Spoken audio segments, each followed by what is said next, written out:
네, 안녕하세요. 오늘 그죠? 또 공부 시간. 이 부분은 그죠? 제가 말씀을 드려야 되나 말아야 되나 약간 고민을 했어요. 고민을 했는데 앞전에 그죠? 제가 이 세미나하고 공부하러 갔다 오겠습니다. 이런 말씀을 드렸죠. 주식이라는 게 그런 것 같습니다. 저는 막 가능하면 그죠? 좀 어떤 살아있는 공부, 뭐 한 번 공부를 하기 위해서 노력을 하면 오랫동안 써먹을 수 있는 어떤 그런 조사 공부 그런 거를 좀 선호하죠. 그리고 그런 부분을 또 이래 우리 그 회원님들께 전달을 드리고, 그래서 그런 관점에서 그 오늘은 그죠? 좀 그 우리가 어떤 새로운 각도에서 조금 공부를 한번 해 보겠습니다. 그 앞전에 그죠? 서두에서 말씀드렸죠? 그 2차 건전지, 2차 배터리 그 부분에 대해서 좀 공부를 하러 갔다 오겠다 이래 말씀을 드렸어요. 그 어떤 그 2차 뭐 어떤 그죠? 전지 배터리나 뭐 리튬 이런 부분에 대해서 접근을 할 때 그냥 단순하게 양극재, 음극재, 뭐 그죠? 전해질 뭐 이런 식의 어떤 접근 이런 식으로 또 분류를 하고 이런 방법, 이게 일반적인 방법이죠. 그런데 저는 그 오늘은 그러니까 약간 다른 각도에서 한번 말씀드려 볼게요. 어떤 부분이냐고 하면요. 어쨌든 지금 어떤 가장 핫한 거는 리튬이잖아요. 리튬. 러시아 우크라이나 이 사태가 벌어지면서 그 이후부터는 지구촌이란 개념이 아니고 확 바뀌어 버리죠. 그전에는 우리가 경험해봐야 뭐 중국에서 히토류 얘를 어떤 무기화 뭐 수출 안 해. 뭐 이런 식의 어떤 그런 뭐 약간 음포성, 뉘앙스는 많이 있었죠. 많이 있었는데, 그 최근에는 그죠? 뭐 어떤 이게 뭐 일상화 되는 것 같아요. 너무 모든 국가에서 자원을 무기화, 전쟁화 시키는 그런 부분이 너무 빠르게 확산이 된다. 이래 볼 수 있어요. 그러다 보니까 우리나라가 잘 만드는 그죠? 그 전기차 배터리 이 부분도 리튬을 누가 어디서 얼마만큼 확보할 수 있느냐, 이게 또 미래 어떤 먹거리 전쟁으로 지금 치닫고 있어요. 그러다 보니까 리튬에 대한 어떤 매장량이 많은 국가들은 갑자기 또 뭐 어떤 뭐 전 세계 그 어떤 위상이 확 살아나죠. 그 예전에 그죠? 그 어떤 중동 지역에서 석유를 죽음의 물, 뭐 검은 악마, 뭐 이런 식으로 하듯이 쓸모가 없을 때는 그 석유라는 자원은 그냥 그 인간이 살 수 없는 악마의 불꽃 이런 의미였어요. 그런데 이게 석유가 어떤 활용도를 찾아내면서 전혀 다른 부의 상징이 돼버렸죠.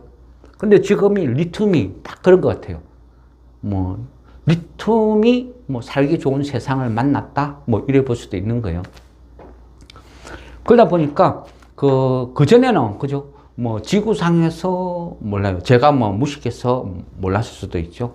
근데 그 네임 밸류를 따져보면 별로 좀 그저 그런 나라였는데, 리튬이라는 게 세상을 확 지배하는 이런 세상이 오다 보니까 요즘은 뉴스를 보면요.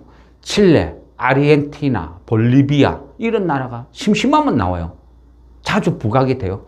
이게 뭐죠? 그죠? 리튬 매장량이 최고로 많은 나라죠. 그전엔 항상 뭐 사우디 뭐 아니면 뭐 이라크 중동 아니면 뭐 중국의 히토류 막 이런 쪽만 거론이 됐었는데, 최근에는 칠레, 아르헨티나, 볼리비아 너무너무 자주 들린다는 거죠. 그게 그만큼 세상이 바뀌니까 그 부분도 틀려졌다, 이렇게 볼 수 있어요.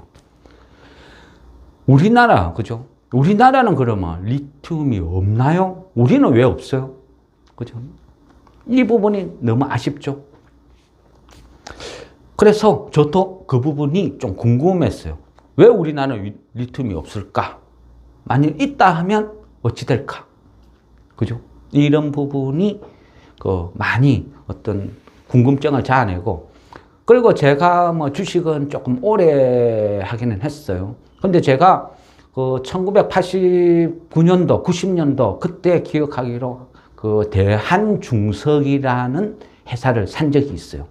이 대한중석은 이름 그대로 약간 국가, 오늘로 따지면 어떤 그 포스코 그런 개념의 어떤 회사인데, 이 회사도 그 아마 제 기억으로 그 박태준 그 포항제철이었죠. 포스코 전신.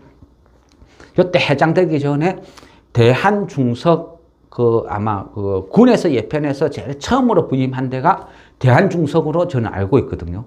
그래 이 회사는 그 광물 자원을 캐내서 수출을 하고 이런 회사였죠. 근데 뭐 그 당시를 이래 쭉 회상을 해 보니까 그 당시만 해도 우리나라가 제법 수출을 많이 했는데 근데 그 당시도 어떤 광산이 있었는데 왜 지금은 없어? 그게 왜 없어졌어? 약간 이런 의문이 들더라고요. 그래서 그 부분을 오늘 집중적으로 한번 조명을 해 보겠다는 거죠. 그리고 왜 이제 그런 부분을 보느냐? 막연히 그죠? 공부 차원에서 한다 하면 재미가 없죠. 그러니까 원래 주식쟁이는 그죠? 꿈이 있잖아요. 작전주 잡는 거. 될지 안 될지는 몰라요. 그렇지만 아무것도 없는 것보다는 가능성을 찾는 거죠. 내가 뭔가를 알고 접근을 했을 때 한 100% 먹을 확률, 아무것도 모르고 차트 대응을 했을 때 먹을 확률 비교를 해보면 완전히 극과 극을 달린다. 이래 볼 수 있는 거예요. 그래서 그 리튬 우리나라는 왜 없을까? 이 부분에 대해서 이래 공부를 해보면요. 있기는 있죠. 있는데 시장성이 떨어진다. 왜냐하면 뭐 이따만한 돌멩이를 하나 끄집어냈을 때 이 안에 얼마만큼 매장량이 있느냐. 그죠? 금덩어리하고 똑같잖아요. 이만큼 내가 한 100만 원 들여서 발굴을 했는데 거기서 추출해서 꺼낸 게 한 10만 원치밖에 안 된다. 뭐 경제성이 떨어지면 할 필요가 없는 거죠. 그게 어떤 우리나라에서 어떤 리튬을 대하는 자세였어요. 근데 예전에는 경제 논리로 접근을 했고 또 경제 논리로 접근을 하다 보니까 싼 나라에서 사오면 되는 거야. 이게 맞았어요. 근데 지금은 전 세계적인 분위기가 다르게 흘러가요. 그러다 보니까 자원 전쟁. 그러니까 우리가 경제성이 있든 없든 일단 최악의 상황을 대비를 하기 위해서 우리나라가 어느 정도의 자원이란 것은 갖고 있어야 된다. 약간 그런 식으로 시각이 바뀌는 거죠. 그러다 보니까 예전에 묻혀서 그냥 뭐 시장성이 없어 묻어뒀던 그런 광산들이 새롭게 재조명이 된다.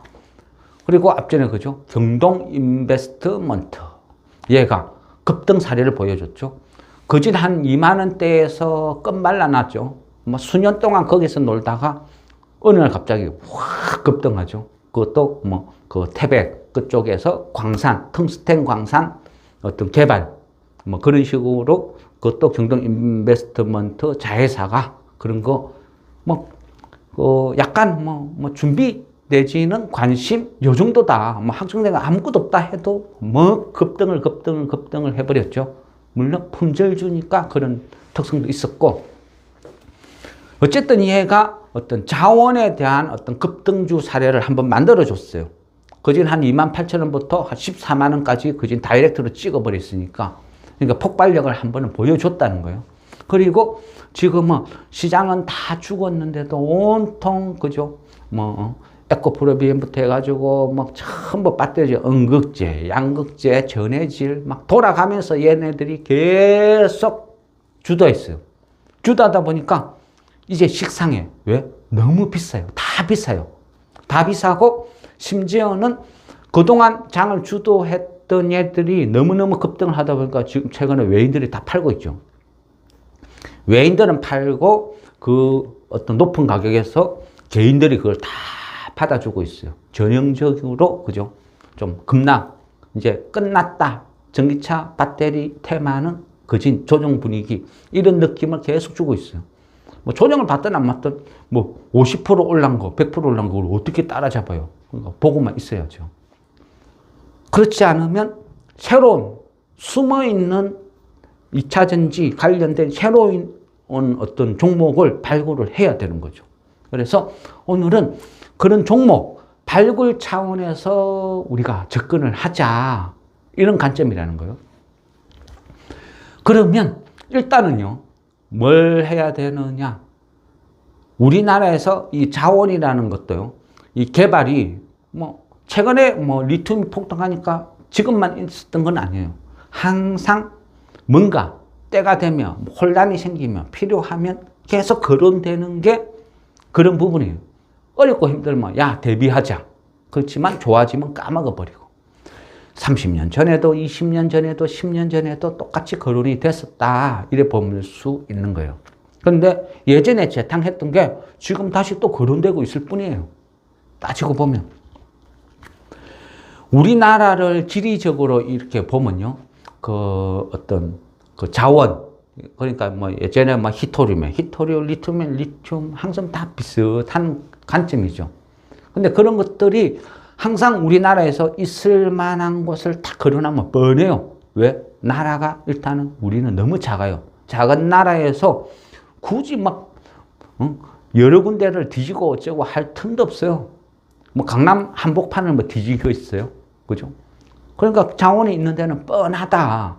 우리가 익숙한 곳. 울진, 홍천, 양양, 충주, 단양, 무주. 한 요 정도거든요. 항상 여기에서 거론돼요. 여기 왜?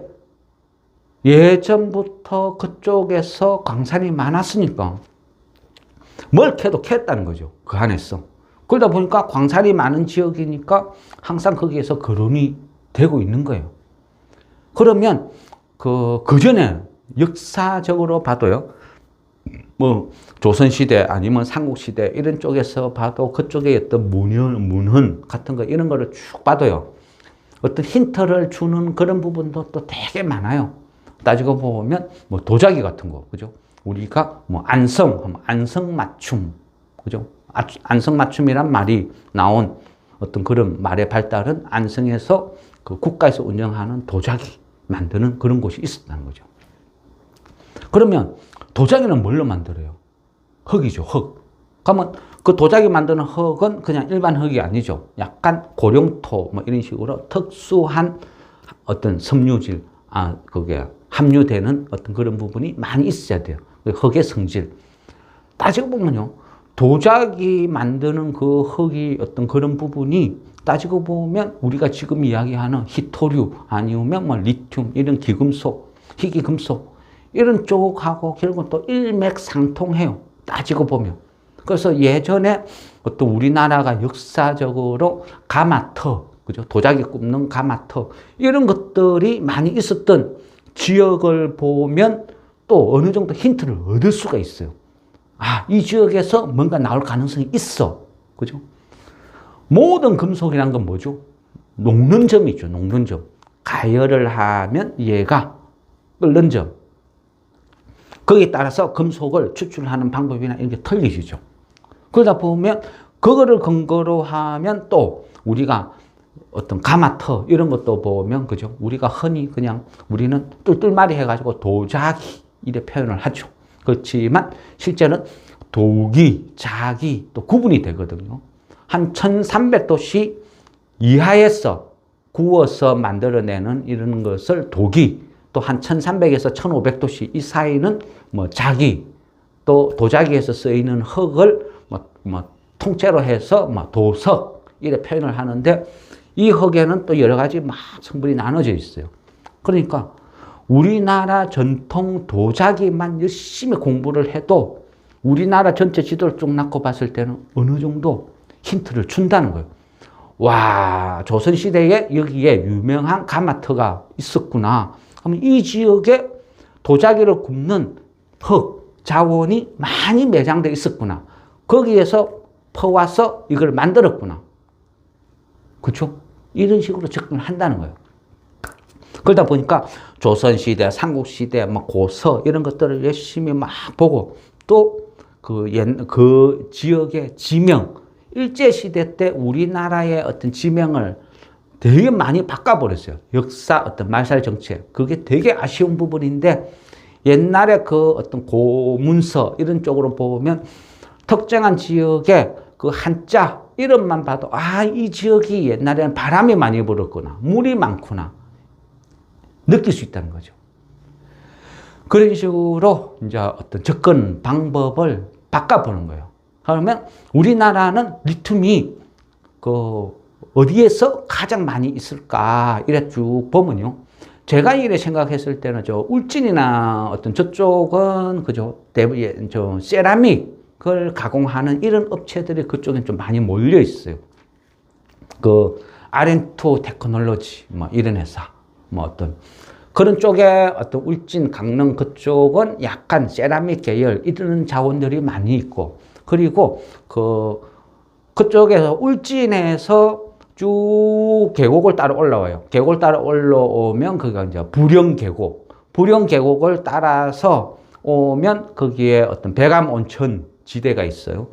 백암 온천 지역이 있고 그 위에 덕구 온천이 있고 거기서 쭉 정상에서 양양을 거쳐서 반대쪽으로 쭉 넘어오면 경북 봉하 이쪽으로 쭉 빠져나와요. 그래서 이 봉하를 또 기점으로 옆에 보면 소백산이 쭉 형성이 되고, 이 소백산을 기점으로 경북과 또 충북이 어떤 경계 지점이 돼요.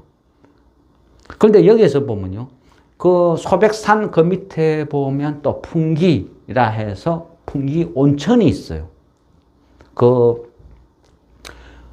금방 부령 계곡 그쪽으로 해가지고 능선을 따라서 쭉 그쪽까지 이어지면요, 곳곳에 온천이 있어요. 그 말은 온천수가 흘러간다는 거죠. 그리고 이 온천이, 그죠? 온천이 그 발달되어 있는 지역은 물을 보면 뭐 게르마늄 온천, 뭐 어떤 뭐 탄산이 많다, 뭐가 온갖, 그죠? 어떤 그런 게 좋은 광물이 물에 많이 녹아 있다. 이래 되는 거죠. 그 말은요, 온천수가 발달한 이 지역에 또 유독 자원이 많이 있어요. 예로부터 광산도 많이 있고, 그래서 그런 부분을 또 힌트 삼아서 쭉 조사를 또 해봤어요.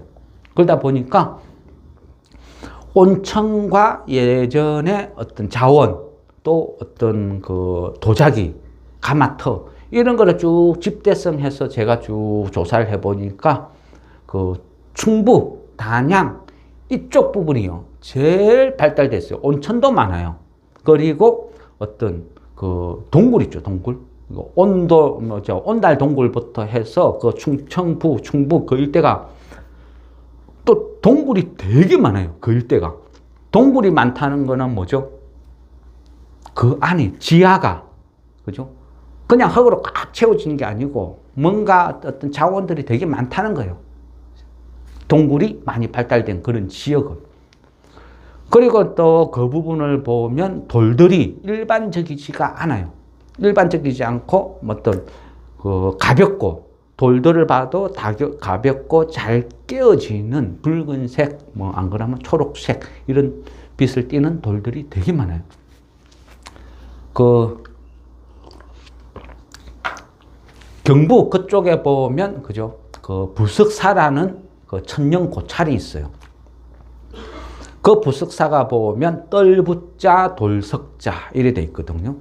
임진왜란 때 왜군들이 쳐들어왔는데 그 집채만한 엄청난 바위가 공중으로 붕 뜨니까 와, 여기는 불력이 엄청난 스님이 있다. 그래서 왜군들이 다 철수를 했다. 이런 전설도 갖고 있어요. 그리고 부석사에 가면 그 당시에 떴다는 돌이 비스듬하게 이렇게 딱 놓여 있어요. 근데 제가 직접 가서 그 돌을 쭉 보고 이래 하면 공기역학적으로 보면 충분히 돌이 날 수 있는 그런 형상을 갖고 있어요. 그러니까 어떤 물체가 하늘을 날기 위해서는 비행기의 날개 같은 어떤 그런 형상, 양력을 많이 받을 수 있는 그런 형상을 갖춰야 되는데, 부석사에 있는 돌은 형상도 어떤 UFO 형상 같이 양력을 잘 받을 수 있는, 바람이 불면 뜰 수 있는 이런 구조는 갖고 있다. 이렇게 볼 수도 있고, 하고 그 돌 성분을 봤을 때도 일반 그냥 돌 같지가 않아요. 그래서 뭔가 색다른 성분들이 많이 함유되어 있다. 이래 볼 수도 있는 거예요. 그래서 그 일대는 어떤 자원이 많은 그런 부분이다. 이래 볼 수도 있어요. 우리가요, 그 리튬 있죠, 리튬. 리튬이 지금 전기차가 이제 보급률로 따져보면 이제 시작되는 단계예요, 시작. 근데 시작되는 단계인데 그 스마트폰, 우리 스마트폰은 그 배터리 만드는데 리튬이 한 6g 정도 들어가요. 근데 자동차 배터리는, 그죠? 배터리는 그 한 개에 리튬이 한 60kg 정도 들어가요. 그리고 키로수가 늘어나는 최신형으로 개발될수록 그 리튬의 함유량은 점점 더 커지겠죠. 그래서 결국은 리튬이라는 것은 계속 사용량은 늘 수밖에 없다. 그렇게 볼 수 있고요. 그러면 요즘 주식시장에도 어떤 관련 종목들이 확 급등 이런 걸 많이 나오죠. 그러면 그 리튬 중에서도 우리가 그 좀 어떤 중대형 배터리에 들어가는 리튬을 수산화 리튬, 또 소형은 탄산 리튬, 또 이렇게 약간 구분을 해요. 그래서 이 부분은 그냥 참고 삼아 알아 두시면 좋을 것 같고요. 리튬을 우리가 자원을 추출을 할 때 크게 보면요, 염호형과 경암형 두 개가 있어요. 염호란 말은 그냥 소금 호수 일종 그런 뜻이에요. 그러니까 이 소금 호수 같은 데서 리튬을 추출해와가 건조시켜서 그 자원을 추출해내는 거죠. 칠레, 아르헨티나, 볼리비아가 다 염호형 호수에서 추출한다. 그리고 우리나라가 지금 추구하고 있는 것은 이런 거 흔히 우리가 아는 광산에서 채굴을 해서 뽑아내는 거, 이런 거는 경암형이라 이제 불러요. 그러면 우리나라가 추구하고자 하는 것은 결국 그거예요. 그런 쪽으로 간다. 어떤 자료를 쭉 조사를 하다 보니까요, 그 2015년 그때 충청북도 그 단양 그쪽에서 개인 사업자가 그 리튬이나 이런 거를 개발하기 위해서 신고를 하고 시도를 한 사례가 몇 건이 나오더라고요. 그런데 그 채산성이 없어가지고 대부분 다 중간중간에 좀 포기를 했어요. 포기를 했는데 어쨌든 그 일대에서 누군가가 뭔가 채굴을 했다고 시도를 했다는 그 자체가 큰 힌트가 되는 거죠. 확률이 높다. 이래 보는 거예요. 그래서 그 다른 지역에 비해서 울진, 홍천, 양양, 충주, 단양, 무주 이 지역에서 그래도 가장 활발한 지역이 충북 단양 이쪽이다. 이제 그렇게 보는 거죠. 그러면 그 단양에서 조금만 더 올라가면 그죠? 그쪽에 보면 성신양해나 이런 식으로 시멘트 회사들이 또 그 일대에 굉장히 많이 분포를 하고 있어요. 그렇다 보니까 충청도 그 일대가 시멘트 회사도 많고 그 옆 어떤 자원에 대한 어떤 그런 개발권 이런 게 집중돼가 있는 것은 확실하다. 단지 리튬이 있냐 없냐 이 차이다. 그런데 우리나라에서 지금 전국적으로 막 조사를 하고 있어요. 국가에서 어디에서 이게 리튬이 나올 가능성이 있느냐 조사를 했는데 전국 한 30몇 군데를 조사를 했어요. 그런데 지금은 좀 거진 압축되죠. 압축. 굉장히 압축돼 가지고 금방 말씀드린 울진, 홍천, 양양, 충주, 단양, 무주 이 6군데를 압축해서 지금 조사를 하고 있는 거예요. 그러다 보면 주식 시장에서는요. 반응은 이렇게죠. 울진 같은 경우 그 지역에 어떤 회사가 있다. 아니면 어느 지역에는 뭐가 있다. 어느 지역은 뭐가 있다. 거기에 따라서 주식이라는 게 들썩 할 수밖에 없어요. 그런데 이제 제가 보는 관점은 충북, 단양 그쪽 그 일대가 가장 매장량이 대박이 터져도 터질 가능성이 최고로 많다. 그렇게 보는 관점에서 그 지역만 집중적으로 이번에 조사를 하고 왔거든요. 그래서 그런 관점에서 말씀을 드리면 그 지역은 그죠? 태경 그룹이 태경 그룹은 아니죠. 원래는 뭐 송원 그룹인데 회사 이름이 다 태경 붙으니까 그 좀 약간 태경 그룹인지 착각할 수도 있어요. 이 태경은요, 뭐 태경 산업, 태경 케미칼, 태경 BK 뭐 이런 식으로 서로 상호 출자되어 있어요. 상호 출자. 이 회사가 이 회사 지분을 갖고, 이 회사가 이 회사 갖고, 이 회사가 이 회사 갖고 있고, 서로 상호 출자. 그리고 이 회사들은요, 개개인의 회사들이 다 알짜예요. 알짜배기. 태경. 산업은 산업대로 알짜배기의 저평가. 태경 BK는 BK대로 알짜배기의 저평가. 뭐 태경 케미칼도 그렇고. 서로가 다, 나름대로 다 괜찮은 회사예요. 그만큼 선대 어떤 그 회장님이 어떤 사업에 대한 성견지명은 있었던 것 같아요. 그리고 한 개를 해도 꼭 필요한, 산업에서 꼭 필요한, 그렇지만 표시 안 나는, 뒤에서 서포트 해주는 소재, 이런 쪽에 집중적으로 육성을 해서 이 부분은 내가 최고야. 이렇게 만들어 둔 것 같아요. 그래서, 나름대로 이 이제 태경 관련된 회사들은 재미가 있어요. 그리고 이 선대 회장이요. 그 태경 관련된 회사들을 제가 쭉 조사를 하고, 나름대로 이 회사들은 참, 좀 좋게 보는 편이에요. 그 태경 시리즈를. 왜 보느냐? 선대 회장의 영향이 컸는데요. 이 선대 회장이 보면 어떤 김영한, 회장님인데, 이분이 어떤 기업 경영의 어떤 마인드, 이런 거를 이래 보면요. 그 1981년도 그때 수원에서 냉동만두 만드는 회사, 뭐, 그죠. 81년도면 되게 앞섰죠.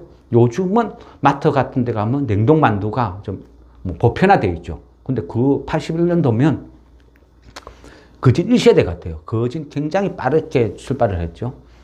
81년도 수원에서 냉동만두, 이제 그 사슴표, 뭐 한록식품이라는 이런 회사를 운영을 했어요. 그리고 한 2년 사이에 자리도 잡고 엄청나게 잘 나갔어요. 근데 그 잘 나가는 그 시점에 갑자기 접어버려요. 그래서 왜 이거를 접느냐 했을 때, 대부분 그 식품 만드는 회사가 어디에서 단무지 납품하고 무, 당면 이런 거 막 납품하다 보니까 영세업체들이 모여서 납품하니까 대부분의 거래가 이제 무자료 거래, 이런 게 성행을 했어요. 그러다 보니까 이게 대부분이 사업 특성상 무자료 거래고, 그러다 보니까 세금 안 내고 불법 이래 되니까 이거는 기업주로서 내가 갈 길은 아닌 것 같아. 과감하게 확 접어버려요. 그리고 그 1984년도 그때 경인화학이라 해서 그 가스를 취급하는 이런 회사를 했어요. 쉽게 생각하면 우리 그저 가정용 그 가스통, 이런 초록색 가스통에 가스 넣어서 막 판매하고 하잖아요. 그런 거 생각하시면 돼요. 근데 84년도에 경인화학에서 이 가스를 충전해서 소비자들한테 팔고 했는데, 그 당시만 해도 관행이 뭐 소비자가 4kg짜리 가스통을 주문하면 돈은 4kg 받고, 실제 안에 충전된 거는 얼마만큼 가스 충전됐는지 소비자는 알 길이 없어요. 그러니까 업계에서 관행처럼 까는 거죠. 돈은 4kg 받되 실제는 뭐 한 3kg 이 정도만 넣어두고 4kg처럼 위장을 해서 팔아먹었어요. 관행이었다는 거죠. 그런데 이 김영한 회장님은 이거는 말도 안 되는 짓이다. 이게 사기지 뭐야. 절대 이런 짓 하지 마. 지켜. 정량 넣어서 정당하게 판매를 해. 그래 된 거죠. 그래서 그 당시 업계에서 가스통 하면 경인화, 무조건 믿을 수 있다. 그런 식으로 인식을 넓혀가고 사업의 어떤 성공 기반을 다진 분이에요. 그러다 보니까 그만큼 그 당시에 설립을 한 지금 회사들도, 태경 시리즈들도 다 알짜고 기술력이 뛰어나고 어떤 대부분 다 저평가되고 좋은 회사들이에요.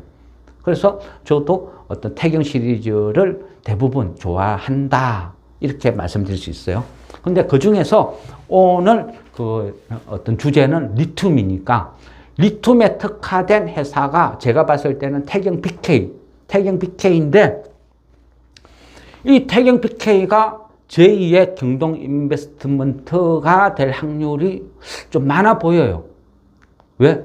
리튬 자원 전쟁이 붙고 있으니까 충청도 어떤 그 단양 그 일대를 쭉 조사를 하고 확률이 굉장히 높다. 이렇게 지금 만일 평가를 하고 거기에서 어떤 리튬의 어떤 그 자원이 뭐 매장량이 크게 뭔가가 하나 툭 튀어나온다 하면 초급등을 할 가능성이 많다. 왜? 리튬은 진짜 금덩어리니까, 돈이니까.